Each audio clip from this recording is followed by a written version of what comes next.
Silakan duduk kembali. Shalom Bapak Ibu.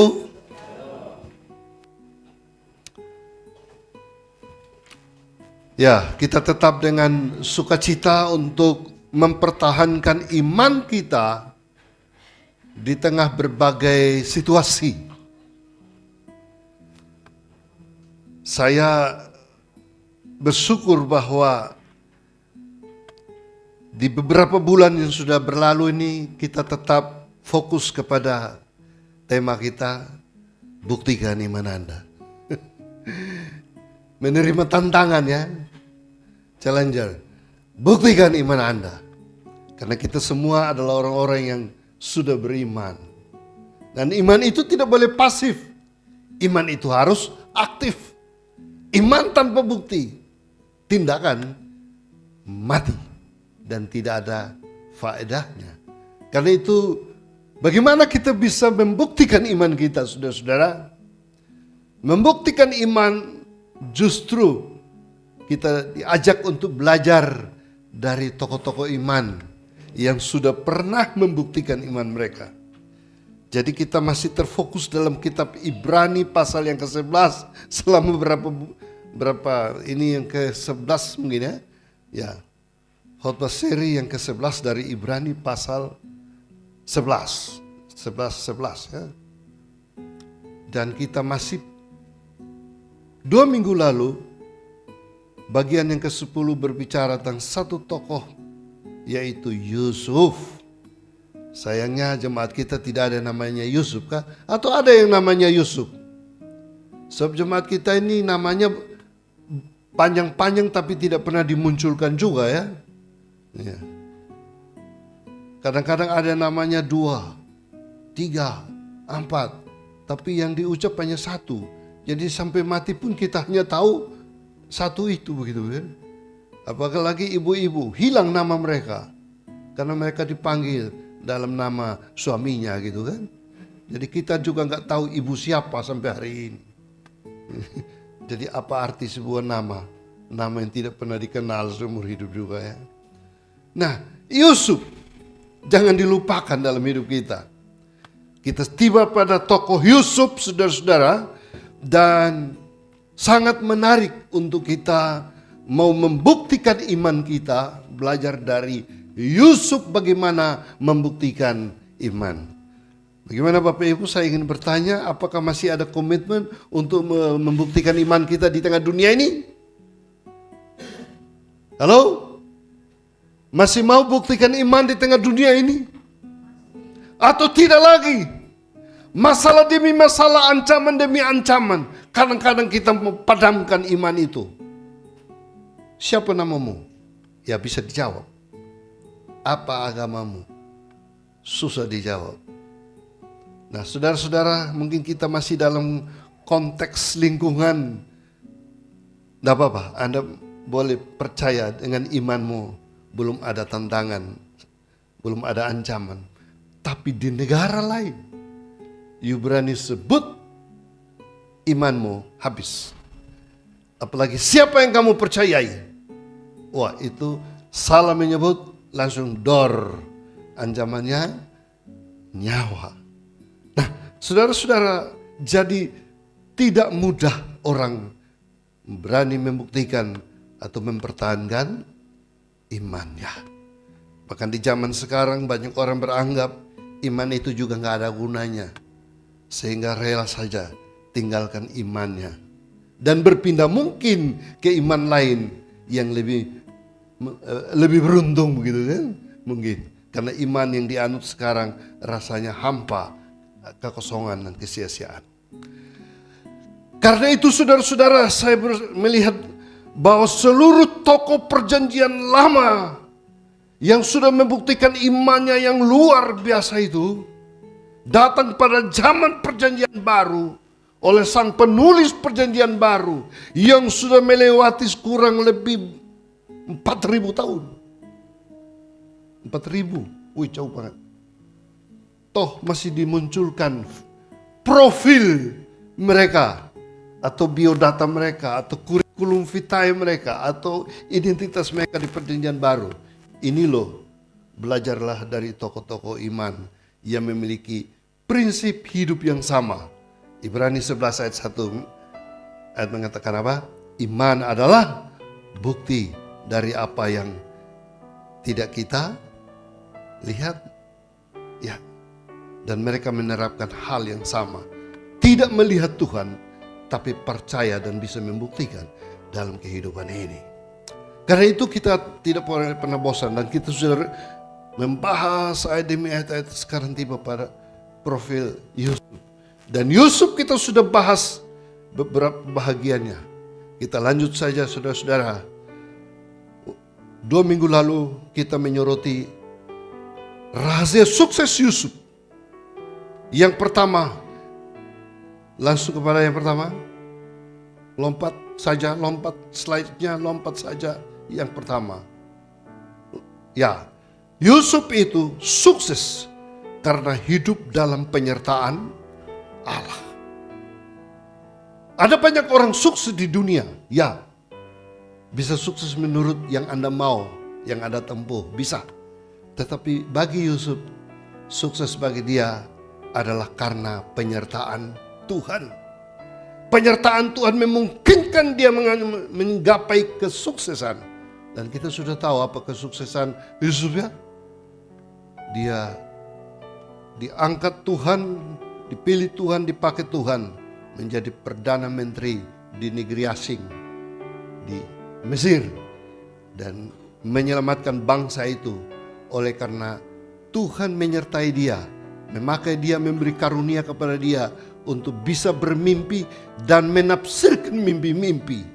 Dan konteks waktu itu Firaun telah bermimpi dan cari semua orang di negara itu, gak ada yang bisa menafsirkan. Tetapi mereka jumpa dengan seseorang namanya Yusuf yang ada dalam penjara. Dan dia datang dan memberi tafsiran bagi mimpi. Dan tepat Tuhan menuntun. Dan akhirnya Firaun menentukan keputusan. Inilah orang yang menggantikan saya untuk merancang masa depan bangsa ini supaya terhindar dari kelaparan. Dan akhirnya betul, luar biasa kesuksesan. Karena apa? Tuhan menyertai. Yang kedua, apa rahasia sukses Yusuf? Yusuf sukses karena dia menjaga integritas dan kekudusan hidupnya. Kita tahu Yusuf juga hadapi cobaan seperti kita manusia daging. Tetapi dia bisa jaga integritas. Ketika dia digoda, dia tidak jatuh dalam cobaan itu. Dan itulah Yusuf. Masih mau mempertahankan imannya, kekudusannya di hadapan Tuhan. Mungkin pengalaman kita tidak seperti Yusuf. Ketika datang cobaan, godaan, kita udah gagal. Tapi Yusuf berhasil. Yang ketiga, kita belajar dari Yusuf itu. Yusuf dia setia di tengah penderitaan. Saudara-saudara, ini yang paling susah. Kita sudah tahu ada 2 lingkungan penderitaan yang berat bagi Yusuf. Pertama ketika dia dibuang di dalam sumur, kedua ketika dia ada di dalam penjara. Dan itu memakan waktu yang cukup panjang juga. Dan dia mempertaruhkan nyawanya. Mungkin dia melihat dirinya sudah tak berdaya. Dan apa guna hidup ini? Apa arti hidup ini kalau saya di dalam sumur? Kecuali saya ada di Mall Tunjungan Plaza. Saya bisa cuci mata di sana. Ini ada di dalam lubang. Tidak melihat siapa-siapa. Ini ada di dalam penjara. Yang hanya melihat jeritan-jeritan. Masalah-masalah. Bahaya-bahaya. Ancaman-ancaman. Dia bukan sedang shopping-shopping ke luar negeri. Dia ada di dalam penjara. Tetapi bagi dia kesetiaan dengan Tuhan di dalam situasi itu menentukan sukses masa depan. Amin. Ya. Jadi hebat ini Yusuf. Maka kita belajar dari Yusuf. Buktikan iman di tengah krisis. Yang keempat, Yusuf diakui bahwa walaupun dalam keberadaan dia dalam penjara, dia adalah orang yang dipenuhi oleh Roh Allah. Dan itu pengakuan daripada Firaun. Wah, kita kok masih lihat ada orang dipenuhi oleh Roh Allah. Saudara, hidup kita berarti apabila kehadiran Roh Allah di dalam diri Bapak, Ibu, Saudara, dan saya. Saya sampai detik ini masih tetap ingat kesaksian mantan jemaat yang sedang terbaring di Bali selama 14 tahun sampai hari ini. Dan dia mengingatkan saya, Pak Pendeta, saya bertahan di sini. Hanya salah satu khotbah Bapak saya masih ingat dan saya bertahan. Apa itu? Saya sudah lupa. Pasti Bapak yang berkhotbah sudah lupa. Saya mendengar, saya tidak lupa. Karena khotbah itu penting dalam kondisi saya. Tidak berdaya di tempat tidur, tinggal tengkorak, hanya terbaring. Normal dalam pikiran dan perasaan, hanya tidak berdaya dari segi fisik. Dia katakan, khotbah Bapak mengatakan bahwa tubuh kita adalah bait Roh Allah. Kalau tubuh kita bait Roh Allah, maka itu penting sekali kehadiran Allah dalam tubuh kita daging ini. Sebab kalau Roh Allah tidak ada dalam tubuh kita, maka tubuh kita hanyalah setumpuk daging. Daging yang tidak berguna akhirnya. Tapi karena ada Roh Allah di dalam diri kita, tubuh adalah bait Roh Kudus. Itulah membangkitkan semangat. Walaupun orang melihat saya tak berdaya, tapi dalam diri saya ada Roh Allah. Amin. Daripada banyak orang yang gagah-gagah kayak Pak Salman begini ganteng-ganteng, nggak ada Roh Allah. Di hadapan Tuhan nggak ada artinya, saudara. Cantik-cantik kita bisa bergaya kemana-mana ya, shopping kemana, tapi nggak ada Roh Allah. Itu hanya pamer keindahan hidup, tapi tidak ada Roh Allah. Jadi penting sekali Bapak Ibu, siapapun kita ada Roh Allah di dalam diri kita. Amin. Kalau Anda sakit, katakan begini, Tuhan, saya kok sakit? Apa Tuhan izinkan? Tubuh ini kan bait Allah. Amin.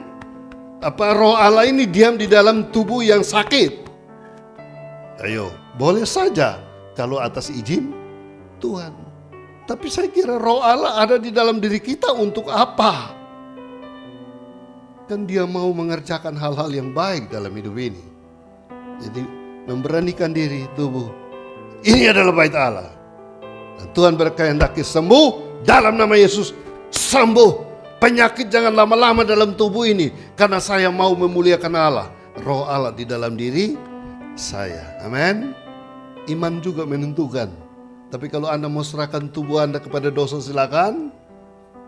Anda mau memamerkan tubuh Anda untuk keindahannya, ya silakan. Gunakanlah tubuh ini untuk memuliakan Tuhan. Haleluya. Luar biasa. Yusuf ada Roh Allah. Dan walaupun dia di dalam penjara, dia berguna. Karena ada Roh Allah dalam diri kita. Suksesnya Yusuf adalah karena dia memiliki hati yang mengampuni. Kita tahu bahwa bertahun-tahun Yusuf tidak menyapa atau disapa atau berkomunikasi dengan saudara-saudaranya. Gara-gara dia dijual, dibuang ke dalam sumur dan tidak diakui sebagai saudara. Sakit di hati kalau saudara kandung memperlakukan saudara kandung demikian, Bapak Ibu ya. Tidak diterima, tidak diakui. Yusuf sudah dibuang. Tapi ketika mereka datang, Yusuf masih mau menerima, mau mengampuni. Yusuf memiliki hati yang mau mengampuni. Dan akhirnya dia menjadi berkat bagi keluarganya. Jadi belajar dari Yusuf itu, saudara-saudara, luar biasa. Nah, hari ini kita lihat dari aspek bagaimana kita bisa aplikasikan ini lagi dalam kehidupan kita, saudara-saudara. Apa makna kehidupan Yusuf? Baik kehidupan kita di masa kini. Yang pertama, saudara-saudara, mari kita belajar bahwa sering Tuhan memakai situasi di sekitar untuk membentuk hidup kita. Sering Tuhan memakai situasi di sekitar untuk membentuk. Nah, Kalau situasi itu baik-baik, aman-aman, nyaman-nyaman, ya pasti kita senang aja kan? Ayo diajak mari kita ke Bangkok yuk, Thailand yuk, naik pesawat gratis yuk. Wih, siapa enggak mau? Kalau saya buka pendaftaran itu sebentar pasti semua mau daftar. Gratis ya. Urusan lain terserah nanti dulu, yang penting kita berangkat dulu kan? Ya. Kan situasinya baik-baik saja, saudara. Tapi bagaimana dengan Yusuf? Bukan dibawa ke Bangkok atau Thailand, tetapi dalam situasi ancaman, bahaya, penolakan, masuk penjara. Bersediakah Anda masuk pada situasi seperti itu? Mau, siapa juga mau.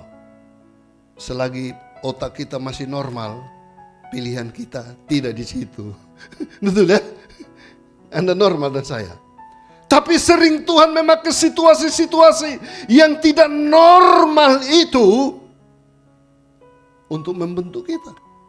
Dan Yusuf dibentuk imannya, karakternya melalui dua kondisi semacam itu. Sulit diterima, tapi pas Tuhan bilang Yusuf sabar, kamu masuk penjara dulu, melalui penjara lah ada promosi jabatan. Wah, hebat saudara-saudara. Dan tidak diketahui oleh Yusuf jauh sebelumnya. Jadi kita harus melewati air mata dulu, baru ada permata. Kita harus melewati badai-badai yang besar dalam hidup kita. Baru kapal kita lebih cepat melaju ke seberang sana. Setiap hari, Bapak Ibu Saudara dan saya harus melewati malam yang pekat. Di tengah malam. Oh, kalau di kota nggak ada malam pekat. Saudara datang ke Surabaya, terang terus terang. Tapi mereka yang ada di kampung-kampung nggak ada listrik. Semakin malam mencekam. Beranikah berjalan sendiri tanpa lampu? Tapi setiap hari pasti ada malam. Dan di saat fajar menyingsing, ada harapan. Kita harus melewati malam yang pekat bila ingin melihat fajar menyingsing di depan. Sekarang Tuhan izinkan begitu, bagaimana saudara?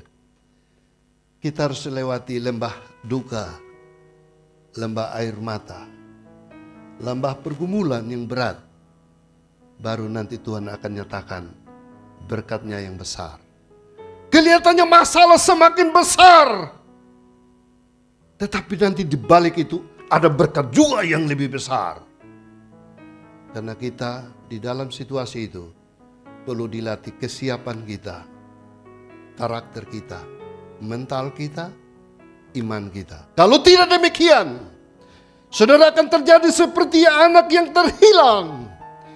Dipaksakan dia minta berkat yang besar, tapi karakternya tidak siap. Hilang. Allah tidak pernah menyesali berkat-Nya, tapi Dia menyesali karakter yang telah rusak. Sebab itu Bapak Ibu, saudara mau cari berkat-Nya duluan? Atau siapkan dulu karaktermu untuk diberkati oleh Tuhan? Itu juga pilihan. Atau dua-duanya bersama-sama? Ya urusan kita masing-masing dengan Tuhan ya. Terkecuali Anda berserah dan berdoa, Tuhan jadilah menurut kehendakmu. Aku berserah pada Yesus, aku berserah. Jadi saudara lihat, inilah Yusuf. Sering Tuhan memakai situasi di sekitar untuk membentuk kehidupan yang mau terima atau tidak terima. Itu bisa terjadi. Yang kedua Bapak Ibu, apa yang kita dapatkan maknanya bagi kehidupan kita sekarang? Bahwa rancangan Allah itu tidak dapat digagalkan oleh siapapun atau oleh apapun. Nah, ini ayat yang begitu menarik dalam pengakuan Ayub di dalam Ayub pasal 42. Yusuf tidak menyatakan statement ini, tapi Ayub menyatakan statement ini, bahwa rancangan Allah itu tidak pernah gagal. Dan itu juga yang diberlakukan kepada Yusuf.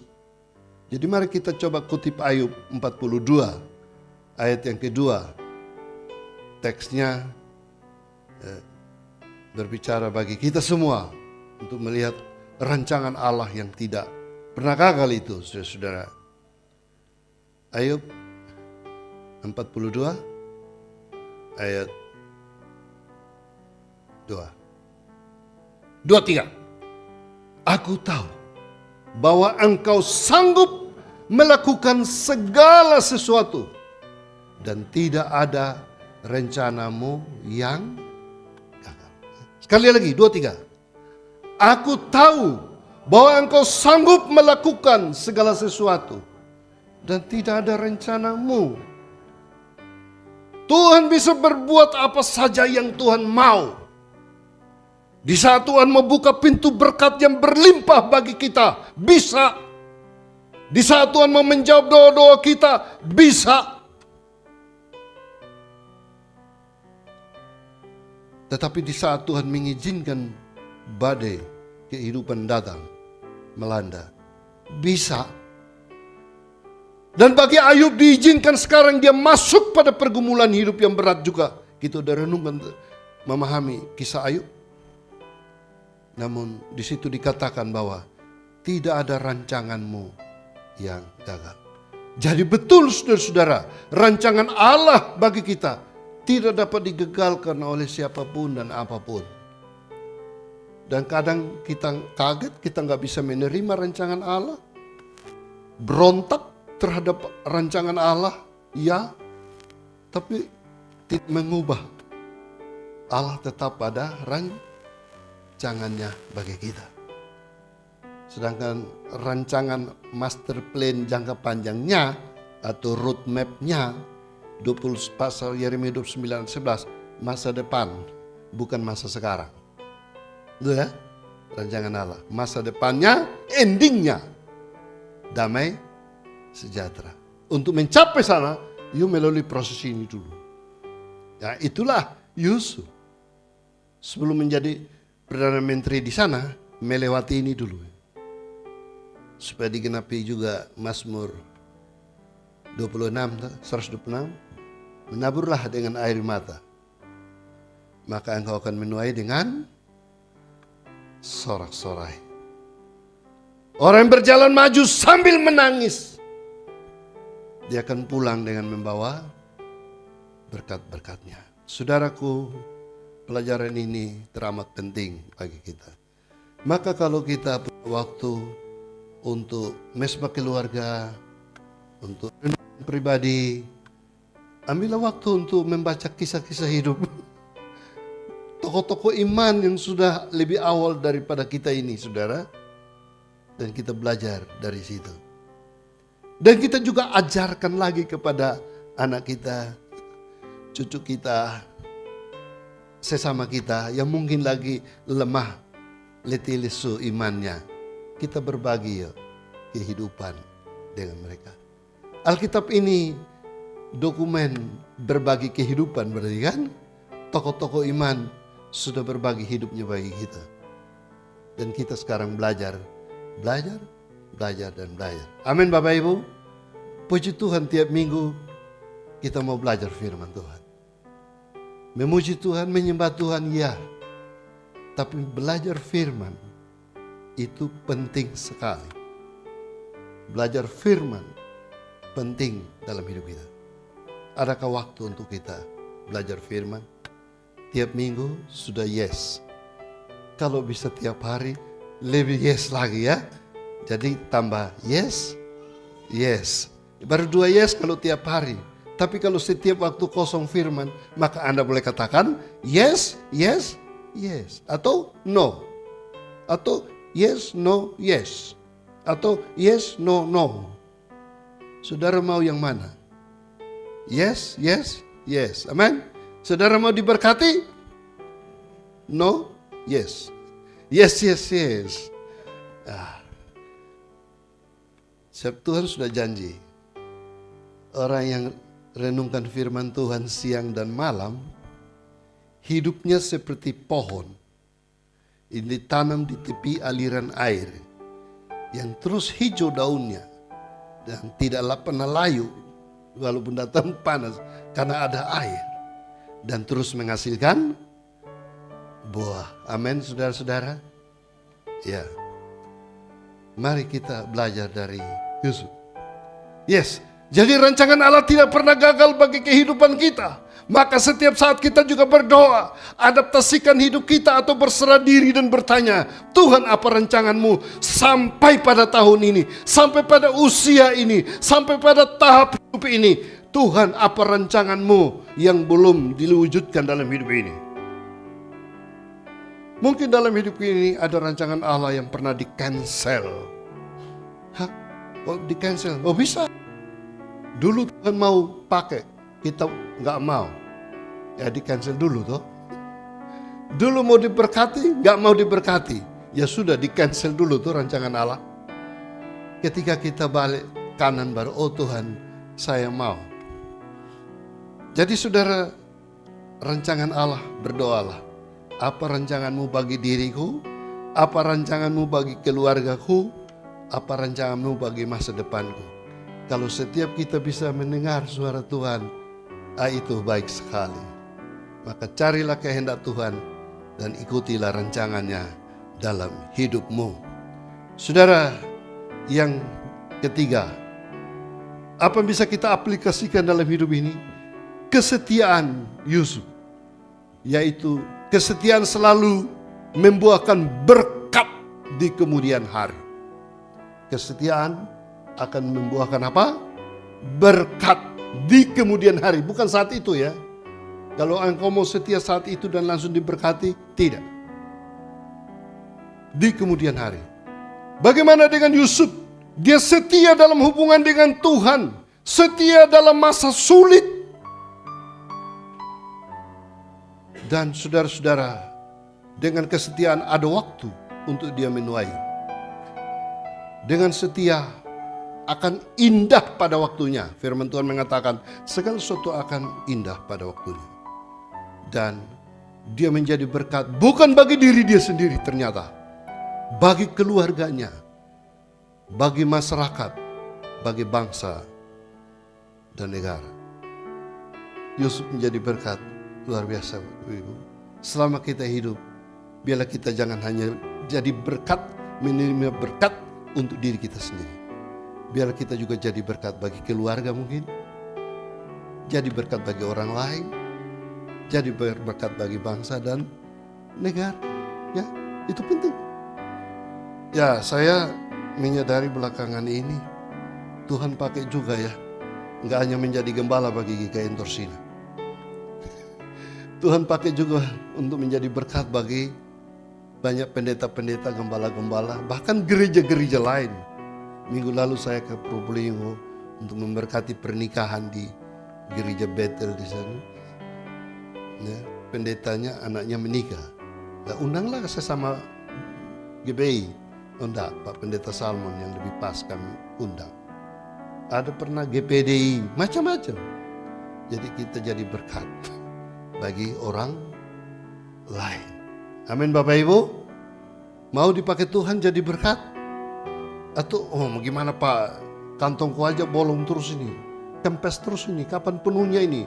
Kalau sudah penuh di sini kiri kanan, bolehlah kita jadi berkat. Ini masih kosong terus. Saudara mau jadi berkat, firman Tuhan berilah maka engkau diberi. Kalau tunggu ada baru beri ya. Yesus kasih contoh ya, ada janda miskin ya. Mau memberi itu susah, tapi dia beri dari apa yang dia punya. Bahkan di perjanjian lama ada seorang janda, sudah janda miskin lagi. Dan yang ada pada dia tuh tinggal makan dia sama anaknya. Dan habis makan itu mati sudah. Tapi datang hamba Tuhan saudara, Elia. Dan Elia bilang, kalau kau mau diberkati, kau juga beri saya mau hidup ini. Lah ini untuk kami aja kurang, bagaimana kasih hamba Tuhan? Janda apa itu cerita itu? Janda Sarfat. Dan setelah dia memberi tepung yang tidak habis-habis. Amin. Itu suatu rahasia menjadi berkat di tengah kesulitan.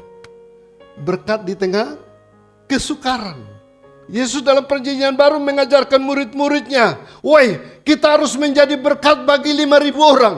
Kata murid-murid, ini tidak masuk akal. Kita nggak punya apa-apa suruh memberkati, kasih makan 5.000 orang bagaimana?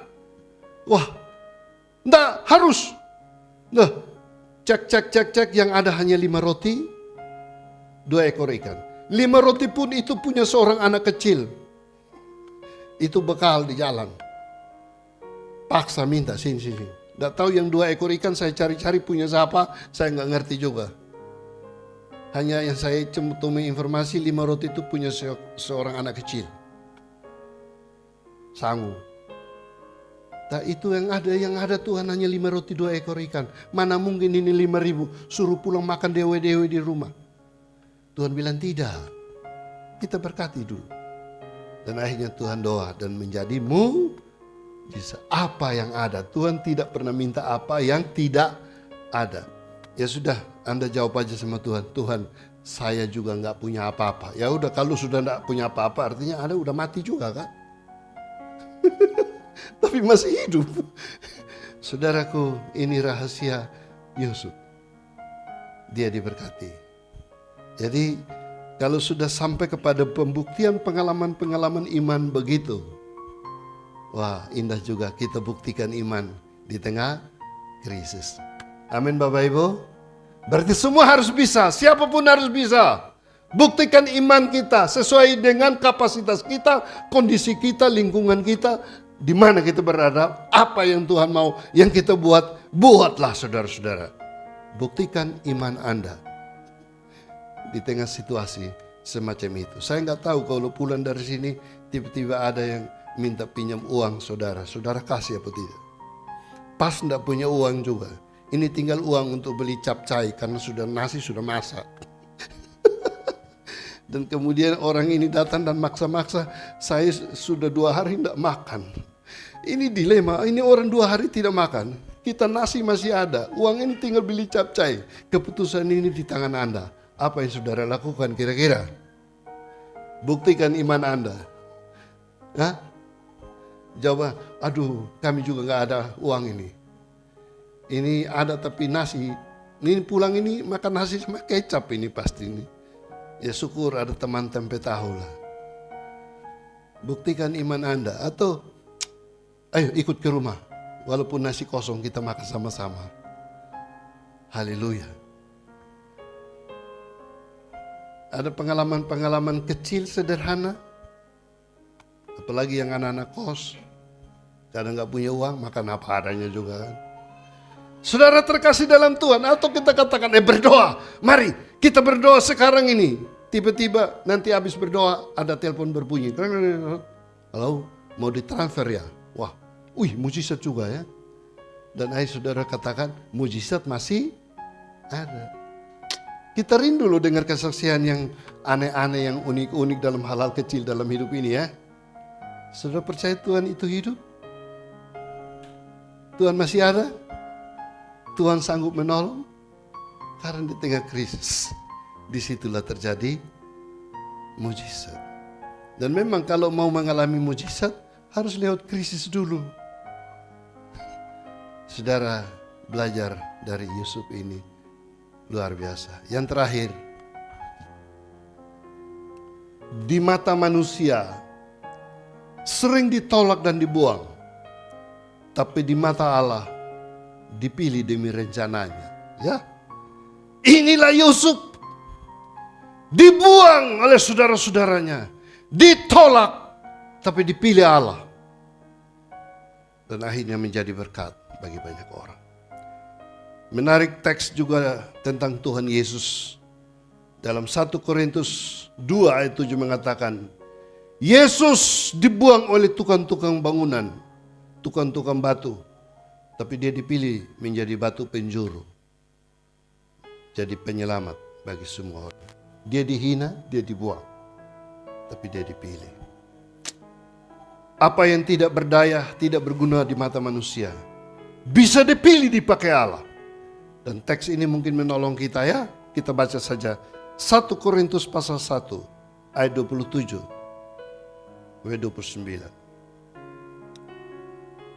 Saudara, terkadang kita menemukan diri kita tidak berguna, tidak berarti apa-apa lagi, tidak mungkin dan tidak mungkin. Tapi di hadapan Allah masih mungkin siapapun kita. Coba 1 Korintus pasal 1 ayat 27 sampai 29, 23. Tetapi apa yang bodoh bagi dunia dipilih Allah untuk memalukan orang-orang berhikmat. Dan apa yang lemah bagi dunia dipilih Allah untuk memalukan apa yang kuat. Dan apa yang tidak terpandang dan yang hina bagi dunia dipilih Allah. Bahkan apa yang tidak berarti dipilih Allah. Dipilih Allah untuk meniadakan apa yang berarti. 29. Supaya jangan ada seorang manusia pun yang memegahkan diri di hadapan Allah. Saudara, ya jangan meremehkan jemaat GKI Torsin. Sebab jemaat GKI Torsin sekecil apapun Anda, sesederhana Anda, apapun Anda milik Tuhan. Anda hasil tebusan darah Yesus yang mahal di kayu salib. Manusia boleh merendahkan. Bahkan kita seperti Yusuf mungkin tidak dipandang, dibuang, ditolak. Tapi bisa dipilih Allah untuk dipakai oleh Allah. Amin. Kita merasa lahir dari keluarga yang sederhana, yang miskin, yang tidak punya apa-apa. Tetapi kalau kita dipakai Tuhan, kita akan menjadi berkat bagi banyak orang. Amin. Kita sederhana, nggak bisa buat apa-apa, nggak bisa melayani apa-apa. Sumbangsi kita pun tidak ada. Tapi kita masih punya lutut untuk berlutut. Mulut untuk mengucapkan doa. Doa orang benar, besar, kuasa. Mantan jemaat kita yang terbaring 14 tahun, dia katakan, walaupun saya terbaring, saya melayani Tuhan melalui doa. Sebuah televisi di depan dia. Dan dia selalu berdoa untuk hamba-hamba Tuhan di mana saja berada. Termasuk Pak Salmon ini.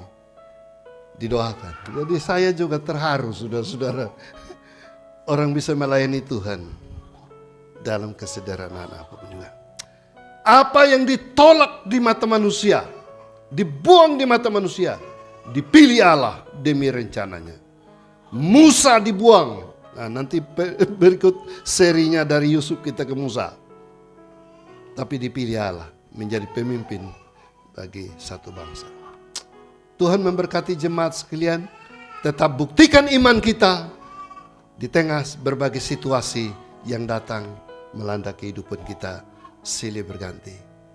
Ya, di dalam jemaat kita juga silih berganti, suka maupun duka. Ya. Tapi kita percaya Tuhan tetap sama. Kasihnya, pertolongan Dia ada bagi kita semua. Kita juga tidak tahu apa yang terjadi di hari esok.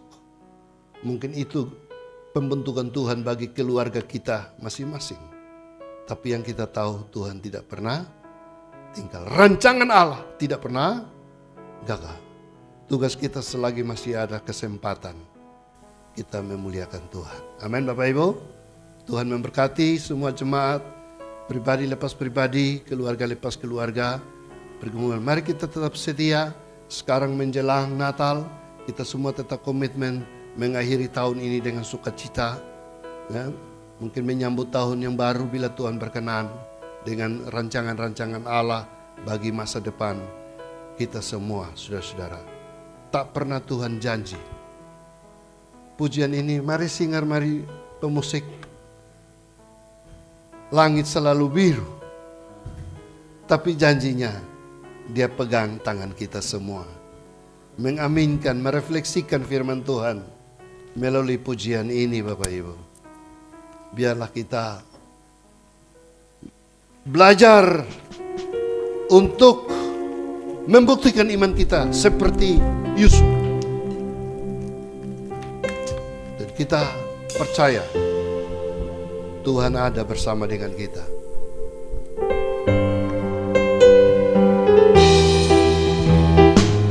Mungkin hari ini ada yang punya masalah yang tidak terpecahkan. Ada kesulitan-kesulitan hidup. Dalam kondisi seperti Yusuf, Tuhan